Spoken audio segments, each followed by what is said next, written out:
Ces 2 jours, c'est un peu le résultat d'une étude qu'on a fait l'année dernière, où on s'est intéressé en fait au bien-être des salariés dans les abattoirs. Parce qu'on avait envie, au-delà de la question du bien-être des animaux, de la protection animale, de nous intéresser à ce que vivent les hommes et les femmes qui travaillent dans les abattoirs.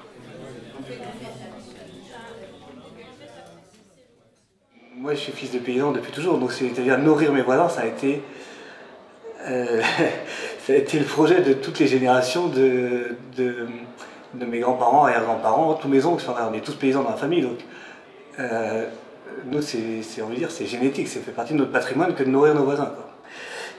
C'est aussi ça qui fait que quand on est dans les circuits intégrés, les circuits longs, on perd aussi ce sens-là, quoi. C'est-à-dire que se dire, ben voilà, la bête est partie dans le camion, j'ai fini mon boulot. Ben non, c'est finalement de se redire, je vais aller l'emmener à l'abattoir, je vais la récupérer et je vais la proposer à mes voisins, là pour le coup. Retrouver ce lien direct redonne vachement de sens à ce qu'on fait, quoi. Donc demain, si on n'a plus d'abattoir en local, du jour au lendemain, et c'est ce qu'on a pu voir dans certains projets, du jour au lendemain, ce lien est rompu en fait. Et je ne me rendais pas compte de la fragilité, que tout ça tenait à un outil. Tu fais naître des animaux, tu les accompagnes pendant des années, tu les soignes quand ils vont pas bien, tu leur fais avoir des petits, c'est un cycle de vie. Et puis à la fin, il y a la mort et l'abattage, et ça c'est un moment qui est plus complexe à vivre. C'est facile de voir une naissance, décider d'envoyer à la mort un animal, c'est compliqué. Et ben, depuis le début de mon activité, j'ai envie d'améliorer ce moment-là dans la vie de l'animal. Ce qui est sûr, c'est qu'élever des animaux, c'est les faire naître, mais c'est aussi les faire mourir. Il y a un début et une fin dans tout ça, et un cycle qui recommence sans cesse. Et aujourd'hui, il y a toute une partie de ce cycle qui m'échappait. Quand on est éleveur, on est responsable de nos bêtes 24 heures sur 24, 7 jours sur 7, 365 jours sur 365. Et le souci du bien-être de nos animaux, c'est en permanence. C'est-à-dire qu'on ne veut pas qu'ils soient malades, on ne veut pas qu'ils se blessent, on ne veut pas. On ne fait pas agriculteur si on n'en est pas passionné, si on n'a pas ça vraiment dans le cœur. Le temps qu'on y passe n'est pas égal à l'argent qu'on s'y fait. Du tout. Le but de cette association aussi, c'est vraiment de maîtriser la filière et d'être certain que les animaux soient bien traités quand ils sortent aussi de l'exploitation et qu'ils vont jusqu'à l'abattoir. Vous expliquez pourquoi il y a plein de choses au mur, enfin, vous avez des posters, tout ça. Donc, il y a les posters que vous avez déjà remplis au préalable, que vous avez envoyés à Alix pendant l'été. Ça porte sur les différentes étapes de ce qu'il y a depuis l'élevage. Dans notre travail, on est quand même amené donc à élever des animaux à un certain temps et à s'occuper d'eux dans des bonnes circonstances que dans des moins bonnes. Et c'est vrai que le fait d'avoir un retour des consommateurs en disant qu'ils sont contents de notre travail, qu'ils sont contents de la viande et qu'ils sont contents de la façon dont on le fait, c'est très positif pour nous. C'est extrêmement positif au niveau du moral. Ce qui est intéressant à travers les projets que nous avons entendus, c'est plutôt ce qui vient aujourd'hui des éleveurs. Des éleveurs qui souhaitent se réapproprier cette étape de la mise à mort de l'animal. Et comme c'est les éleveurs qui sont en premier lieu les professionnels de la relation à l'animal, je pense que du coup on peut être attentif plutôt de ce côté-là, de qu'est-ce qui se construit, de qu'est-ce qui se développe aussi comme nouvelles pratiques.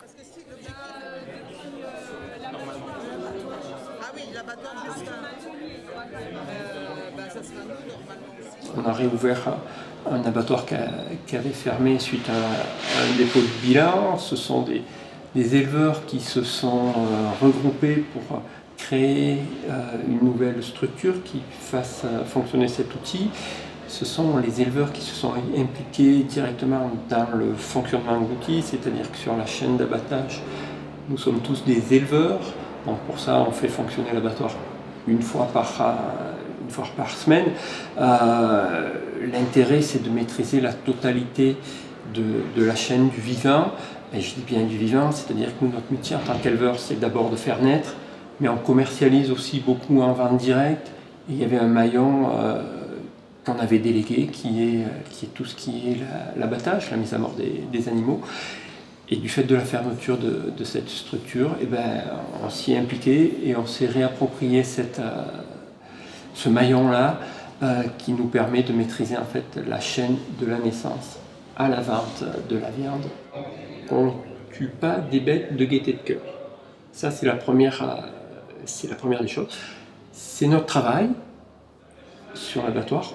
On le fait, et on le fait vraiment en pleine conscience, c'est-à-dire qu'on a conscience de l'acte qu'on fait, c'est-à-dire donner la mort, et en même temps, on le fait parce que c'est l'aboutissement, c'est le fruit de notre travail.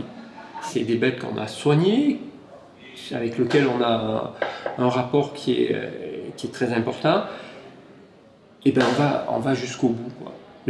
La mauvaise partie du boulot, on la fait plus faire aux autres, on la fait nous, et oui, c'est pas évident, mais en même temps, on sait que nos animaux ils sont bien traités, on sait que la viande qui va être commercialisée a été bien abattue, que les bêtes elles n'ont pas souffert, qu'on a apporté grand soin à tous les aspects sanitaires.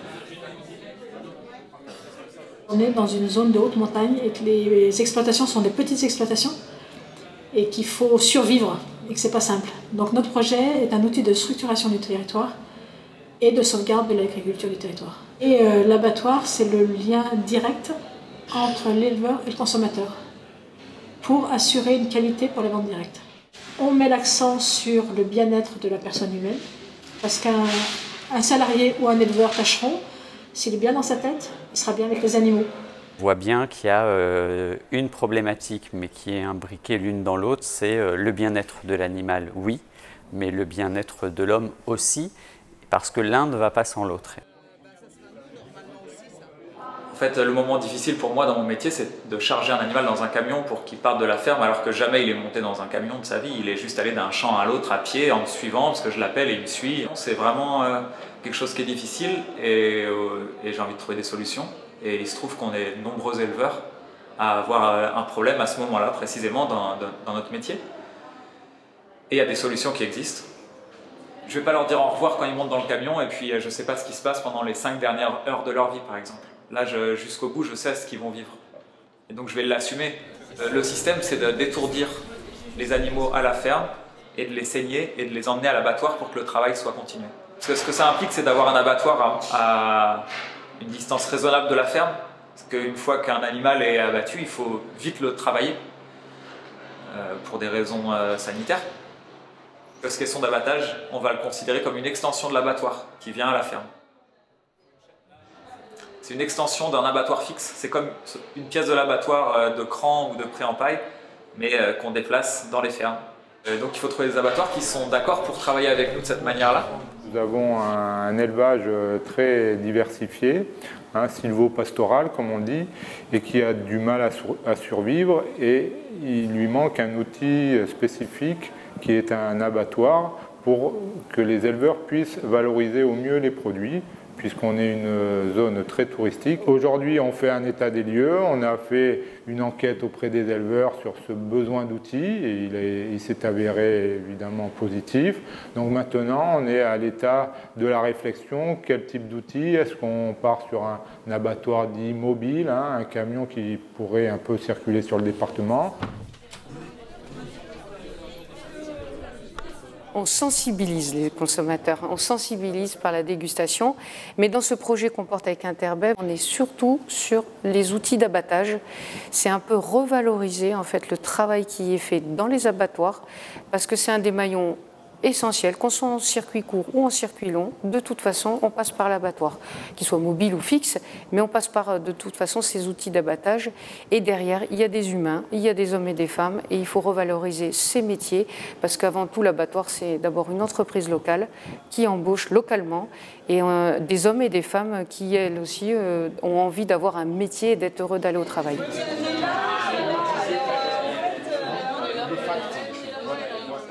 Quelle valeur crée le collectif et le projet, c'est une question cruciale qu'on se pose aujourd'hui aussi. Parce que là, on voit très bien comment vendre un produit, comment il y a cette valeur économique-là. Mais derrière, il y a toute la valeur du collectif et l'enjeu des personnes qui travaillent ensemble, qui se sentent moins isolées aussi, parce que ils sont tout seuls sur leur exploitation, un peu perdus à droite, à gauche. Là, ce collectif-là, il permet de les regrouper aussi autour d'un objectif commun et de créer du lien entre des personnes qui n'avaient pas forcément. Et en plus de ça, d'aller créer du lien avec des personnes avec qui ils ne travaillaient pas avant. Par exemple, l'abattoir, donc oui, avant il travaillait en tant que prestataire, ok. Mais là, l'envie d'impliquer l'abattoir et aussi d'aller jusqu'au boucher. Et dans cette idée de territoire, il y a la volonté de produire sur place un animal, donc en plaine pour une première partie de leur vie, puis en alpage, voilà. Et puis après d'utiliser les outils du territoire. Donc il y a des abattoirs, il y a des salles de découpe, il y a des bouchers, enfin voilà, créer ce maillage-là qui s'est perdu parce qu'au final les zones sont de plus en plus déconnectées, on peut faire venir de l'agneau de très loin alors qu'il y en a à côté et celui d'à côté il va partir très loin. Du coup il y a cette logique aussi territoriale et ce maillage qui est important et qui est au-delà du monde agricole de production qui va sur toute la dynamique de la filière vraiment, quoi.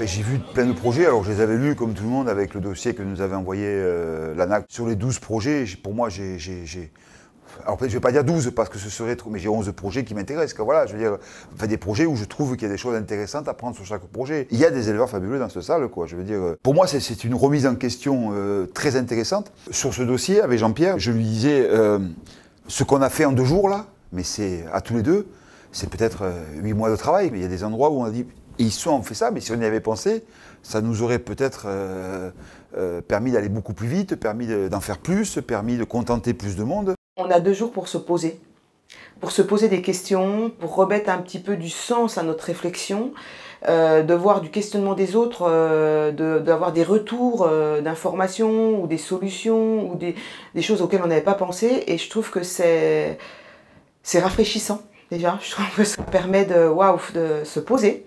De se poser des bonnes questions, peut-être de remettre le puzzle dans le bon ordre. Moi je trouve qu'un point important qui sort là, c'est combien ils ont des points communs. Même si on a un éleveur qui veut abattre chez lui, un gros centre d'abattage, etc. En fait on voit qu'il y a plein de questions communes avec des entrées très différentes, mais qui font qu'ils ont des tas de choses à se dire. Je dirais c'est une attention à garder ce petit réseau ou cette petite communauté qui vient un peu de naître là autour de ces projets. Et puis oser questionner le fonctionnement existant et oser le changement. Les produits, la facturation de produits, oui, mais pas les coûts. Les coûts, non. Déjà, on les a. On a réfléchi à chaque coup, mais pour l'instant, on s'est rendu compte qu'on avait sous-évalué. Ce qui m'a particulièrement frappé, c'est vrai, c'était quand même la force de l'intelligence collective, quoi. Enfin, c'est vrai que les projets des uns répondent aux projets des autres et ça, c'est assez fort. Enfin, à chaque fois, on se le dit, mais à chaque fois, ça se vérifie. Moi, j'ai trouvé la méthode mise en place par l'ANAC très pro. Donc, je pense qu'à un moment donné, il faudra vous applaudir aussi. Hein, donc, on peut le faire de suite. Hein. En fait de compte, on est arrivé ici, on avait quelques questions. Oui, on avait un projet qui commençait à s'initier et à peu près calé. Et par votre méthode, vous nous avez quand même bien renversé la tête. Pendant ces 2 jours, je pense qu'on a mis en valeur, on nous a aidé à prendre conscience qu'il y a certaines zones d'ombre, des petites caractéristiques qui ont beaucoup plus d'importance et qu'il faut les traiter plus tôt que ce qu'on avait prévu. Donc c'est ce que nous a permis le séminaire pendant 2 jours. Et j'ai envie de dire, nous on ne repart pas avec des questions et des doutes, mais on repart avec un plan d'action. Et c'est vraiment génial. Parce que moi je reste ébahi par les solutions que certains éleveurs ou certains ont trouvé pour envisager les circuits courts de demain. Confrontés à des difficultés, finalement, on transforme ça en trouvant des solutions innovantes. Hein. Je pense qu'il y a de l'innovation dans les modèles qu'on a vus. Et je reste ébahi. Voilà. Merci beaucoup à tous.